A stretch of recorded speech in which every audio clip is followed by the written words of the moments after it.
Hey guys, it's Eric with the Miller Park Minute, where we're throwing strikes and getting likes, hitting dingers, and getting listeners. Back again with another podcast. Just got done watching Sunday Night Football. Aaron Rodgers defeated in the final game of the season. It was a sad one. There was a moment there. He was walking down the tunnel with Randall Cobb, and I think all Packers fans asked themselves, is this going to be his last? Well, I hope not. I mean, it was a bad year. He was obviously hurt.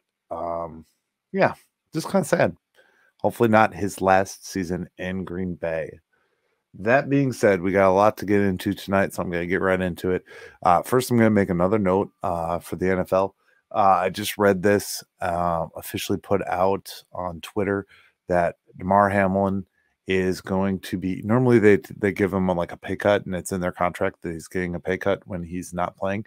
He is going to be getting a full paycheck while he's on IR. So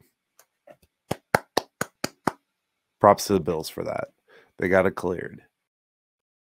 All right, that being said, let's quick talk about SeatGeek. So SeatGeek code, $20 off your first purchase with code MillerParkMinute at checkout. Baseball, football, concerts, you name it, hockey, whatever you fancy, SeatGeek has it. And they actually have a really cool rating system that can tell if you're getting a good deal or not. So go check them out. Save yourself $20 courtesy of the Miller Park Minute. Guys, I am super jacked. This is week number 2 of the show. We got a lot of content coming. Some good stuff coming this week. So stay tuned. I have a special guest that I'm recording with for the Tuesday episode. We got the Butcher coming back, of course. And yeah, there'll be some surprise appearances. Some you may know, some you may not know. I know them and I enjoy them, so they're coming aboard.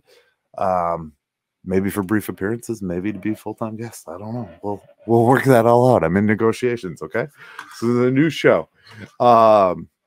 That being said, we're gonna get into the outside the NFL. Sorry, I have football in the brain. I've been watching football for the last couple hours. Okay, one last football thing. One last football thing. Did you see the opening drive for the Bills game? And that's kickoff for a touchdown. Storybook. That was amazing. I've been following that saga. I enjoy it. I'm not a huge NFL guy. You see behind me, I'm kind of a nerd at heart, and there's Brewers stuff everywhere. I'm more of a Brewers fan than I am a NFL fan, or a baseball. But you know, that just happens to be what I saw. So that being said, I'm going to talk about lots of stuff tonight.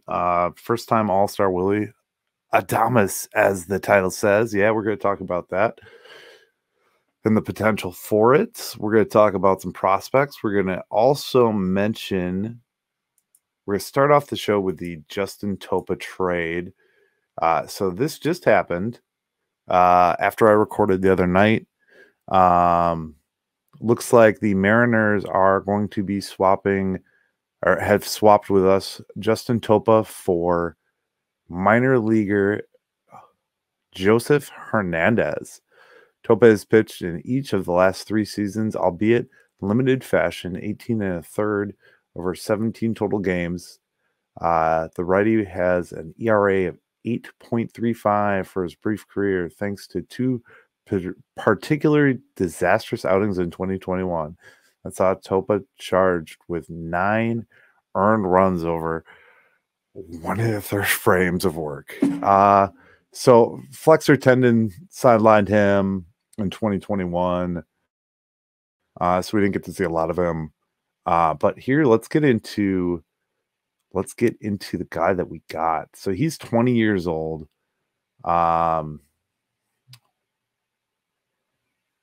He posted a 3.39 ERA over 116 2/3 innings in 2022. That was at, he had a 29.4% strikeout rate, but an underwhelming 11.1 walk rate.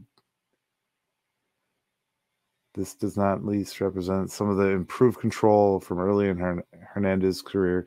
This guy's a minor leaguer, so he's not.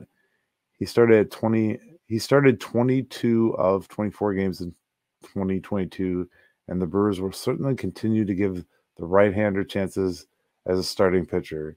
If the control problem persists, Hernandez's ultimate future and path to the big leagues might come as a reliever, and he possesses an excellent slider that could be even more devastating in a limited role. So that's just another move to bolster the minor leagues. With Topa having what happened there and his record, that is kind of what it is. Nonetheless, it's just moving people around and kind of fitting roles. Especially now, we're going to have some outfielders. We're going to kind of have to slot some of these new outfielders in and stuff like that. And Topa was a 40-man spot, so just freed up another 40-man rotation spot. So I'm going to tie this into the next piece here. This is it was a fan article, and I every now and then I like to read these because they always kind of make me just giggle and chuckle a little bit. So basically, this is a New York Yankees SB Nation, and the headline gets me. I always love with these headlines that some of these fan pages write, and no disrespect to any fan page, I enjoy them as much as the next guy, but sometimes they just go for Brewers outfielder would fit well in New York's depth chart. It says Yankees potential trade target Tyrone Taylor. I have mentioned, and this is part of why I brought this article up, because I've mentioned Tyrone Taylor, and he just doesn't really have a good spot. He's always kind of in flux. But I'm gonna read down here and tell you kind of what they're suggesting. So last year they got Harrison Bader, obviously. They're talking about Tyrone Taylor's defense, and the significant reps he got in 2021 and 2022, playing 84 games at the position, finishing the year in the 92nd percentile in outs above average. I don't even know that stat. Sorry. But they're out here saying that they should trade for him. His versatility leads him to be a solid fourth candidate, but would necessitate an Aaron Hicks move to open a roster spot. Regardless, this is how things shape up. Adding a player of Taylor's capabilities would never hurt. Perhaps it would simulate a follow-up move sooner rather than later. So they don't really suggest who that they could give us, but they just say like, hey, this would be cool. He talks about the fact that we have Jackson Churio and Weimer, but he doesn't like say, oh yeah, we should trade such and such for him, which I find funny. I love when people speculate that we should target him.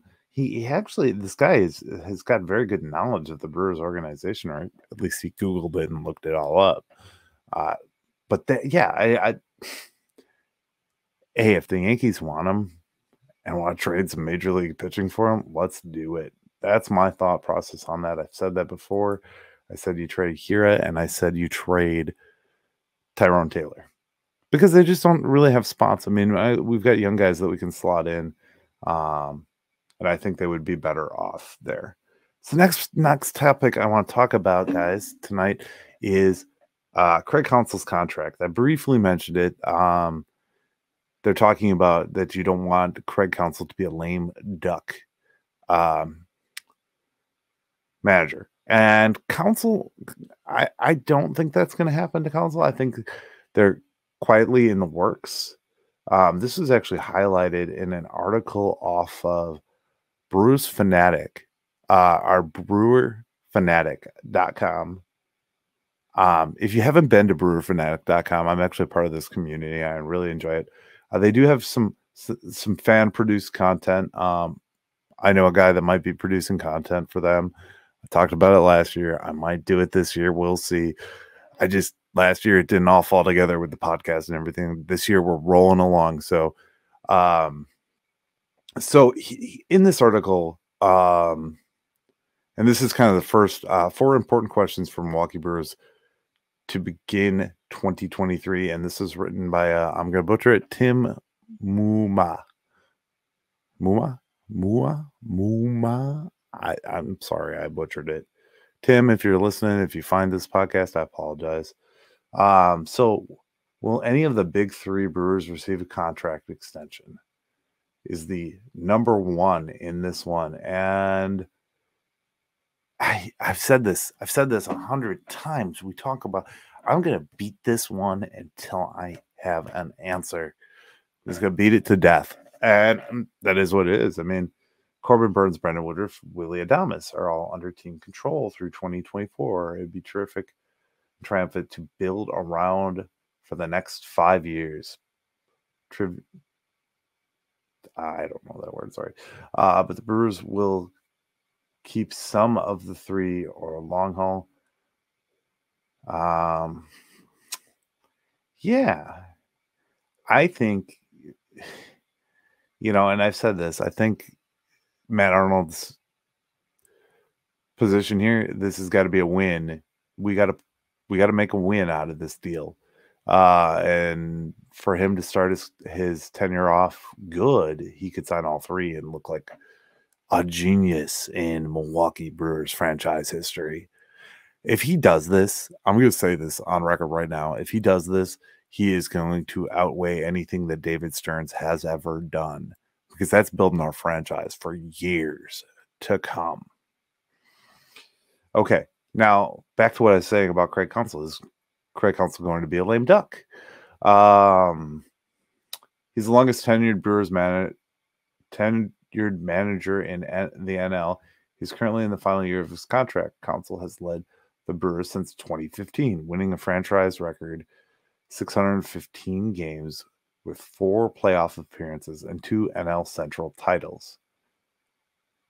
Teams rarely begin new seasons with a lame duck manager due to the uncertainty it can create in the clubhouse. It can negatively impact managerial decisions, player commitments, front office strategies. Though some people think a new voice, a fresh perspective could benefit the team as Counsell starts his 9th year at the helm. His consistency is valued trait. So it goes without saying that, yes, there are certain decisions I always question Counsell, and that's the nature of sports. I mean, how many of us are gonna rag on Matt LaFleur and how the decisions he made tonight? I mean, that's going to be happening. That's probably happening in the comments on Twitter and Facebook right now. Right now. Actually, it was happening all game, so I don't even have to tell you it's probably happening. I physically saw it happening. But that being said, I think he's got a good enough relationship with Mark Antanasio, Arnold and company. David Stearns is still kind of there, I guess, but in a backup role. So that being said, I think that that's a great thing. I really do. Are the Brewers set in the outfield? Now, here's another question. I really enjoyed this article, so I want to kind of speak of it. They're talking about Christian Yelich, Jesse Winker, and Tyrone Taylor are the veterans. However, we have Garrett Mitchell, Sal Frelick, Joey Weimer, Blake Perkins are the young ones. I'm talking about Mitchell is the only one with major league at-bats. Luck in Yelich for left field. Yeah, Yelich is playing left. I mean, he'll DH sometimes just to get some rest, but that's a guaranteed. I think it's gonna be a fight. I think we're gonna fight this out, and we're gonna have some guys that are gonna kind of play those roles like Tyrone Taylor has over the years. We kind of switched out McCutcheon like that. Hunter Renfroe, pretty much was solid right field, but I think we'll have some time to play around with these guys and kind of figure out and slot them in. Now, is that going to make us competitive in the beginning? I don't know. I really don't. I mean, guys getting a feel for major league pitching right at the start of their career and starting on the opening day roster might be tough. Garrett Mitchell's already got a little bit of experience, so I think he'll be a lock for starting for opening day. But yeah, just kind of questions, I guess, and they're great questions to ask. I may use these in some of my future discussions this week. Is anyone a leading candidate for setup man for Devin Williams? This is a great question. This is great. So you could slot your bullpen to have a guy like a Small in there, and maybe not setup role, but if you could use Small for that, I think a lot of this is yet to be determined. I think we're rolling into camp in 2 weeks here, and we're everybody's fighting it out. I mean, obviously, you got your name stars that aren't going to fight for position or anything like that, but these guys in the bullpen are fighting it out. We don't have a name bullpen piece that we picked up unless we can trade another piece and make another move. Then yeah, then they're all fighting it out. I like Cousins though. Cousins, if as long as he's still with the team. I mentioned Topa the other day, and then he got traded. So I'm like, I don't want to mention people and then get them traded. We still got Bush too. That's kind of funny. But yeah, it'll be a competition. That's competition hands down. I just don't see where it wouldn't be. So we covered that. Again, go over to this website. They've got some great stuff. They've got forums. They've got content.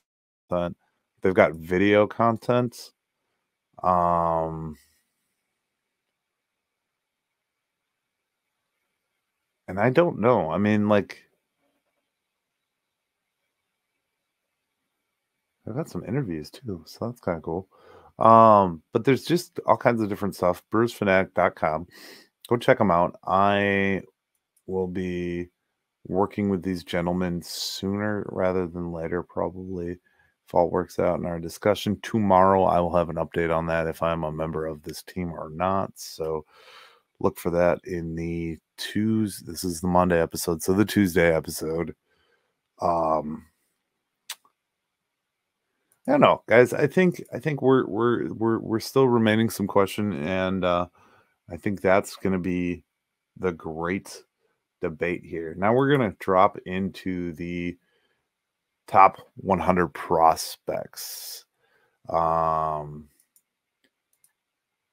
this is an updated list according to Bleacher Report. I'm going to highlight the Brewers portion of this. I'm not going to read every prospect. So coming in, we're going from 100 down.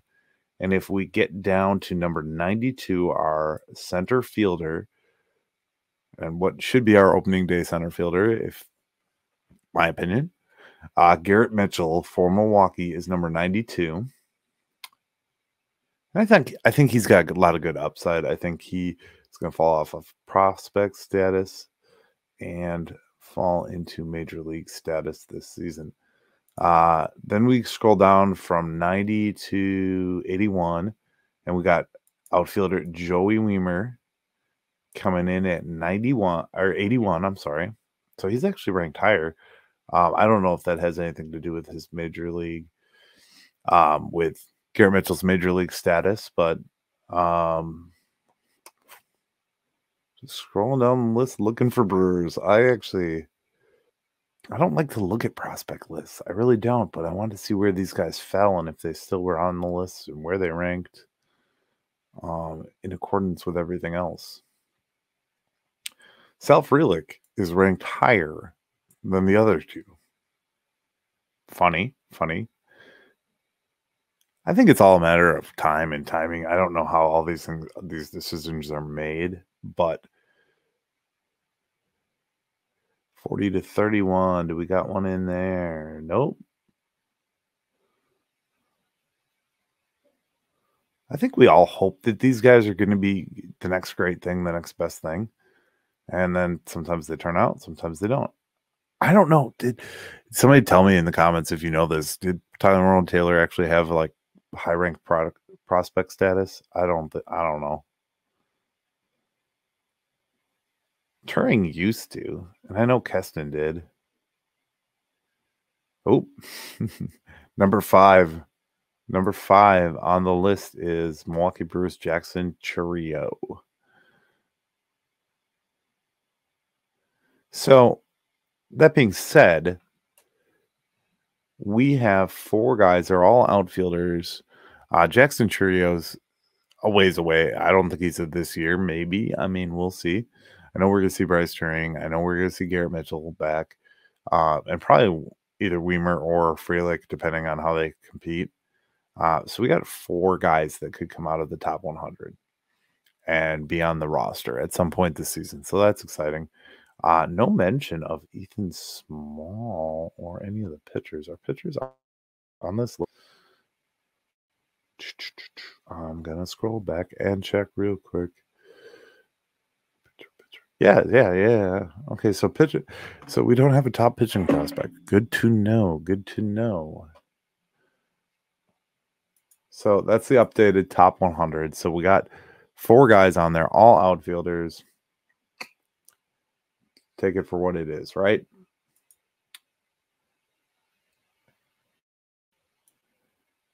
All right, so here's the meat of the episode, and this is really what I want to talk about. So there is an article put out again by the folks at Bleacher Report, and this is MLB players primed to be first-time All-Stars in 2023. And as you read in the title, Willy Adames is the one that they mention. They have 15 other potentials, none of which are Brewers. Not surprised by that. Alexis Diaz, Tommy Edman, Rhys Hoskins, Merrill Kelly, Cal Riley. Okay, so first one up on the list. That's why I like this article, because anytime I'm scrolling news, I always enjoy when I see a Brewer front and center. So trying to be a first-time All-Star in the National League is no small task, with 2022 All-Star Trey Turner, Xander Bogaerts, Dansby Swanson all vying for a spot, as well as 4-time All-Star Francisco Lindor. So the shortstop position is loaded. We know this. Milwaukee Brewers budding star Willy Adames has tools to join that top-tier group in 2023. The 27-year-old ranked second among all shortstops with 31 home runs last year. The power production, coupled with a strong defensive run save 0.4, UZR 150, made him a 4.4 WAR player with one of the faces of the Milwaukee roster. So Willy is the new star. If you didn't see, they have a really awesome Santa Willy bobblehead that they gave away with 4-packs this year. And they're really pressing the flesh on Willy. It was the same with they're pairing him along with Freddie. And he brought something when he got traded to Milwaukee. He brought something, and he wants to play every day. He's in it. He's a character, and I just can't. There's not enough words to say what I feel about Willy Adames and his future as a Milwaukee Brewer. I'm glad we got him. Wander's a big star, and they pushed Willy aside to get Wander, and Willy came here and took off. His inability was very strong in Tampa Bay. Now he's got 31 bombs in a short time here. He's been really good for us, and I think you build the team around a guy like that. Like I said, the pitching, I've said that 100 times, but this guy deserves a contract. This guy deserves $26 million a year for the next 8 years. 8 years, $26 million. That's what I'm calling it. That's what he should get. Anyways, I don't know that Milwaukee will give it to him, but I like him. Nice guy too. I actually met him last summer. There was an event at Kelly's Bleachers, and they had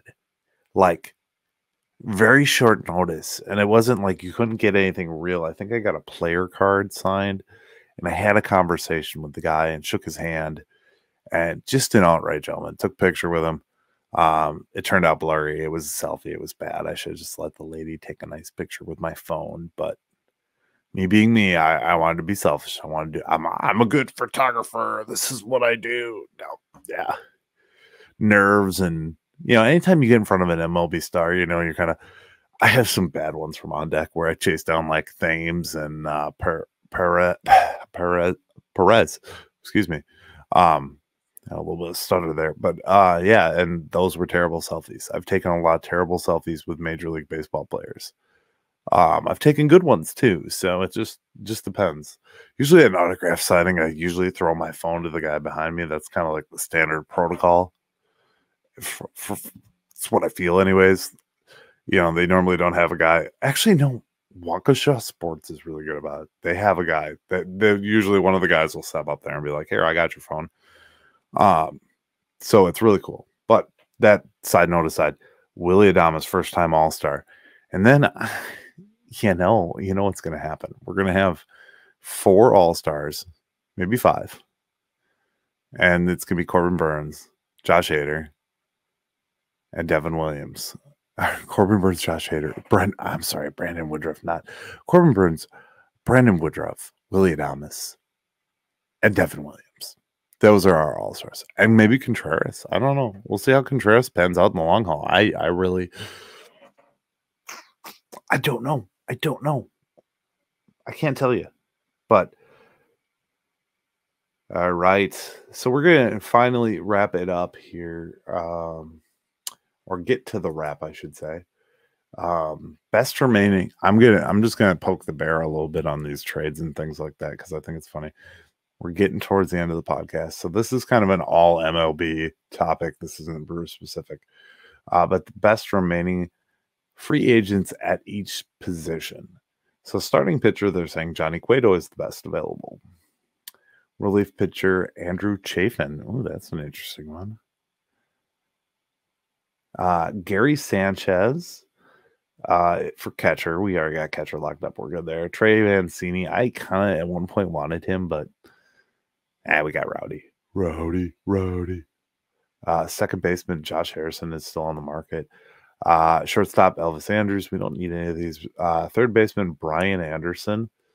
That would just be funny because we'd have Brian Anderson calling Brian Anderson. So Jerickson Profar is still on the market. Albert Almora and Nelson Cruz at DH. Yeah, nothing. I don't see anything exciting there. The Mariners did sign AJ Pollock. There was a bit of sad news as there was a oh my lord. Sorry, I got too many tabs open. Bit of sad news today in the MLB. And I want to make sure I cover it quickly and briefly, but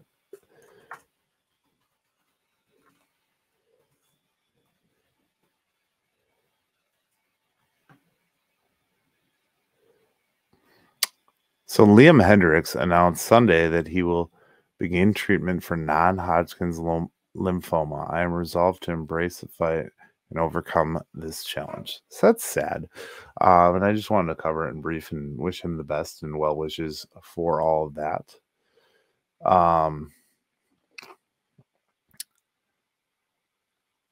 It's not obviously the danger that happened to Lamar Hamill, but I still think it deserves some acknowledgement and to be talked about.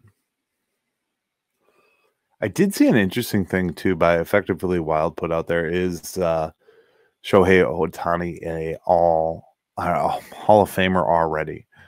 And basically their little blurb, this was on their Facebook page. Their little blurb basically said, if he wins a World Series this year, yes. And I don't even think he needs to win a World Series. He's the best two-way player that's ever played the game. So, little Shohei love real quick. I put out a piece today, and I said, name a random Brewer currently on the 40-man roster. Go. And I got a bunch of replies real fast, and I was like, awesome. So I'm just gonna go through this, and this new segment is called Trade, Sign, or DFA, and I'm gonna give an opinion based off of what I see. So Willy Adames, I believe he's an all-star. I believe we sign him long term. Like I said, 27 mil a year.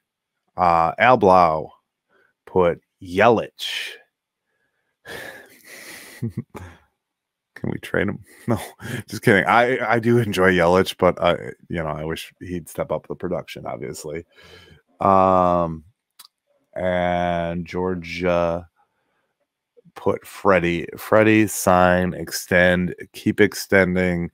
I know he's already extended, but keep extending. See, this is where I miss my book, where I miss the media guide.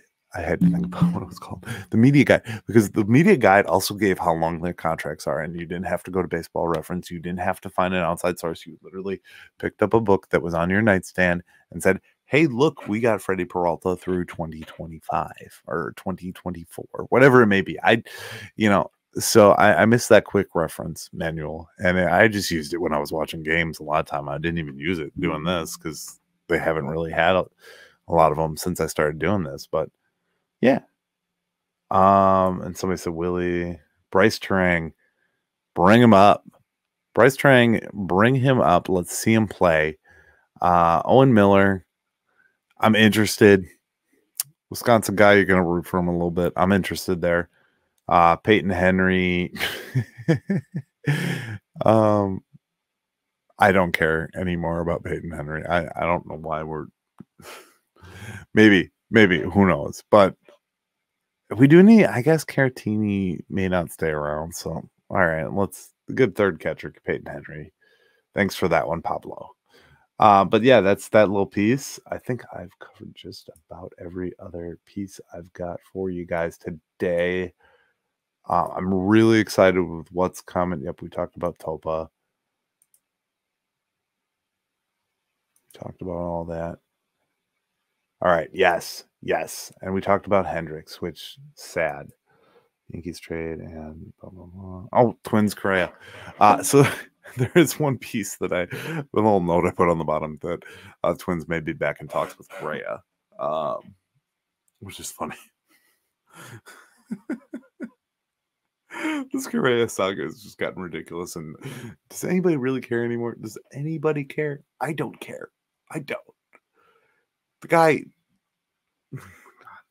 he hid something, obviously, from all of us, from the teams, from everything. It was just trying to slide under the radar inside a big deal. And it is what it is. Move on, guys. So that being said, we're wrapped for tonight. Today, happy Monday. Tuesday's episode is going to feature a guest interview. I will drop some hints tomorrow as to who it is. I am very excited, guys. This podcast is going very well. Glad you're all along for the ride. I've got more surprises down the road. I've got guests I'm working. I'm doing everything I can to make this the best Brewers daily podcast that exists. If you've got any feedback, anything you want to leave in the comments, just say hi. Whatever, guys. I appreciate it. Thank you so much for being a part of the Miller Park Minute and the best part of the Miller Park Minute. You guys have a great rest of your day. Thank you again for watching. Until next time, we're going to throw some likes, get some strikes, hit some dingers, get some listeners. Guys, this is the Miller Park Minute Podcast. Go Brewers.